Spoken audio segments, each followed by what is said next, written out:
Welcome to all प्यारे बच्चों। आज हमें अपनी एक्सरसाइज 2.1 को स्टार्ट करना है। हमने पूर्ण संख्याओं के बारे में पढ़ा था जिन्हें हम होल नंबर्स कहते हैं। फर्स्ट क्वेश्चन है 10,999 के बाद अगली तीन प्राकृत संख्याएं लिखिए।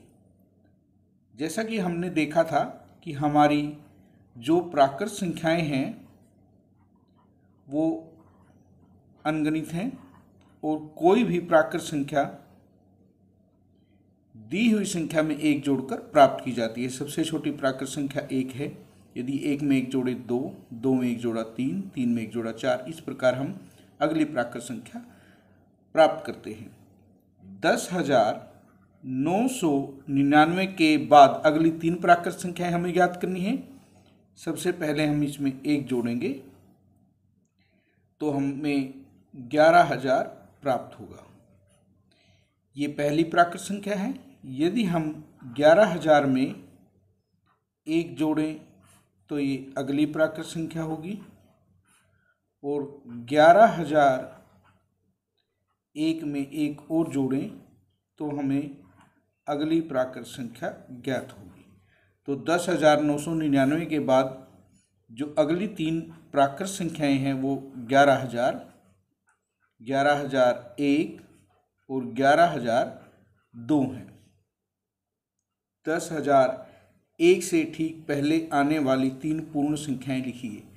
प्राकृत संख्याओं की तरह पूर्ण संख्याएं भी एक एक जोड़कर अगली संख्या हम ज्ञात करते हैं। यदि उससे पिछली संख्या की बात करें, यदि हम 7 में से 1 घटाएं 6, 6 में से 1 घटाएं 5, इस प्रकार हम ज्ञात कर सकते हैं। तो 10,001 से पहले कौन सी संख्या थी, इसके लिए हमें इसमें से एक को घटाना होगा, वो 10,000 थी। यदि हम इससे पहले वाली संख्या को देखना चाहें, एक घटाइए, वो 9,999 संख्या है। और यदि हम इसमें से एक और घटाएं तो इससे पहली संख्या 9,998 हमें प्राप्त होगी। इस प्रकार हम कह सकते हैं 10,001 से ठीक पहले आने वाली तीन संख्याएं 10,000, 9,999 और 9,998 हैं। उसके बाद हमारा नेक्स्ट क्वेश्चन है सबसे छोटी पूर्ण संख्या कौन सी है। जो हमारी पूर्ण संख्याएं हैं वो यहाँ से इस प्रकार हमने शुरू की थी, 0 से शुरू हुई थी। इस प्रकार एक एक जोड़कर हमने उससे अगली संख्या को ज्ञात किया था। तो हम कह सकते हैं सबसे छोटी पूर्ण संख्या हमारी 0 या 0 है। 32 और 53 के बीच में कितनी पूर्ण संख्याएं हैं? हमने 32 और 53 के बीच की संख्याओं को लेना है। इसमें 32 और 53 को नहीं लेना। यदि आप इन्हें लिखेंगे तो आप लिखने के बाद गिनेंगे 1, 2, 3, 4, 5, 6, 7, 8, 9, 10, 11, 12, 13, 14, 15, 16, 17, 18, 19, 20। 20 पूर्ण संख्याएं 32 और 53 के बीच में हैं। अब हम प्रवृत्ति ज्ञात करते हैं। जैसा कि हमने अभी क्वेश्चन नंबर फर्स्ट में किया था कि दी हुई संख्या से अगली प्राकृत संख्या किस प्रकार ज्ञात करते हैं, वही हमारा प्रवृत्ति होता है। यदि हम कोई संख्या लें, जैसे कि हम 10 लें और इसका प्रवृत्ति हमें ज्ञात करना है तो हमें 10 में एक जोड़ना है, तो इसका प्रवृत्ति होगा 11।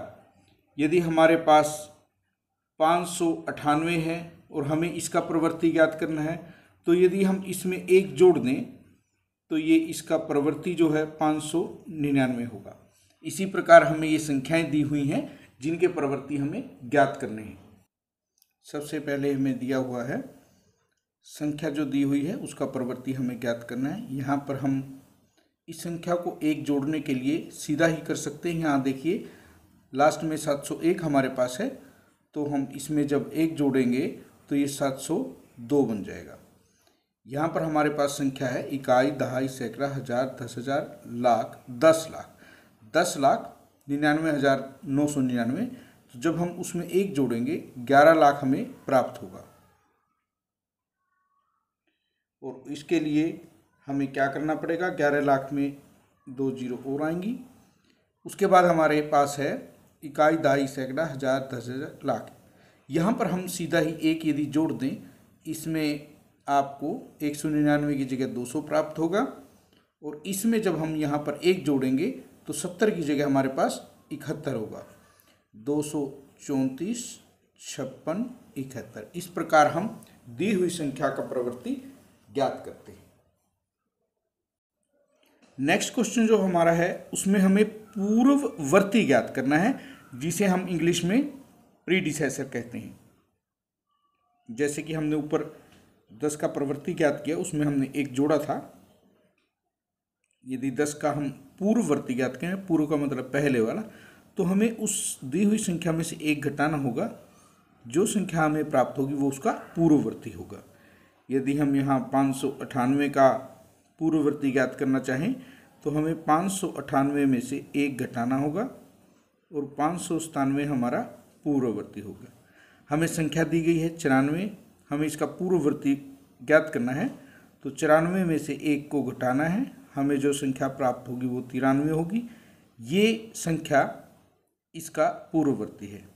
इसी प्रकार हमें इसमें से घटाना है, तो जब हम एक घटाएंगे तो 90 में से एक घटाएंगे तो हमें क्या प्राप्त होगा, लास्ट में 89 प्राप्त होगा।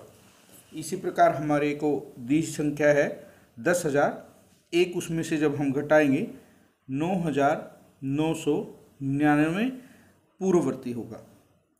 यहाँ पर एक घटाएंगे तो हमें 21 की जगह 20 प्राप्त होगा, और ये हमारी दी हुई संख्या का पूर्ववर्ती होगा। आपको सिर्फ इतना ही ध्यान रखना है, प्रवृत्ति ज्ञात करने के लिए दी हुई संख्या में एक जोड़ना है, और पूर्ववर्ती ज्ञात करने के लिए हमें उसमें से एक घटाना है। आज के लिए इतना ही।